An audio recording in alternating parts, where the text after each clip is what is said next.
A stop-start error might be the first warning sign of a battery reaching the end of its lifespan, but should you just go ahead and replace it yourself? I'm going to share our experience with a full step-by-step battery replacement and what we did after installation.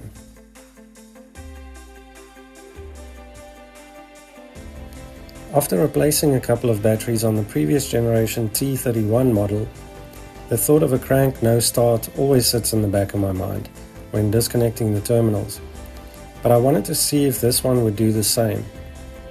So as always, disconnect the negative terminal first before working on anything else. I have another video explaining all of that, the link will be somewhere on the screen. And if your terminals are also stuck, a screwdriver helps to extend the clamp while pulling it off.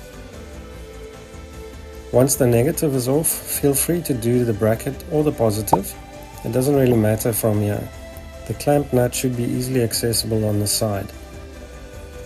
Now you just need to detach the car from the bracket, and if you have one of those ratchet spanner thingamajobbies, it can do what an extended socket can't. But in my case, I had to use the good old $2 spanner. Once the nuts are loose enough, the rods can be unhooked at the bottom, as you'll see shortly.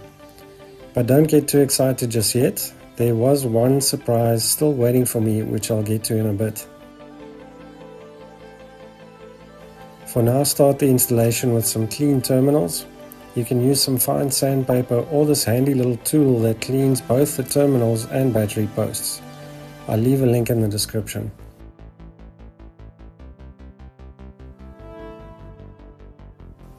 I'll speed up this part a little bit, but you basically want to work in the reverse order here, so connect the negative terminal last.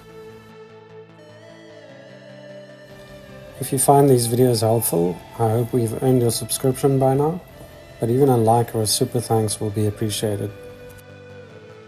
What's important when connecting the terminals is to push the terminal as low as possible on the battery post before tightening. It helps prevent loose connections down the line. Now you'll notice a little box with a connector on the negative terminal.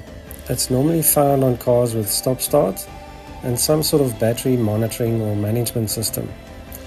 This usually means it will track battery condition and adjust the charging pattern accordingly, which usually means it needs a BMS reset when replacing the battery. But here's the surprise: when we connected our scan tool, it didn't allow us to access that module. So either the car didn't have it, or our scan tool didn't support that model.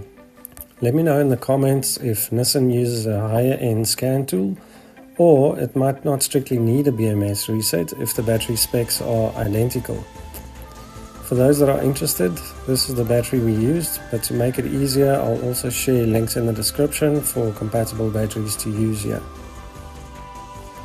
Fortunately, on startup, the car started first time, but the stop-start error only disappeared after driving a couple of kilometers.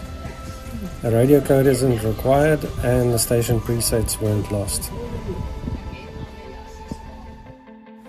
Now that you've mastered installation, learn how to maximize the life out of your car battery by watching this video.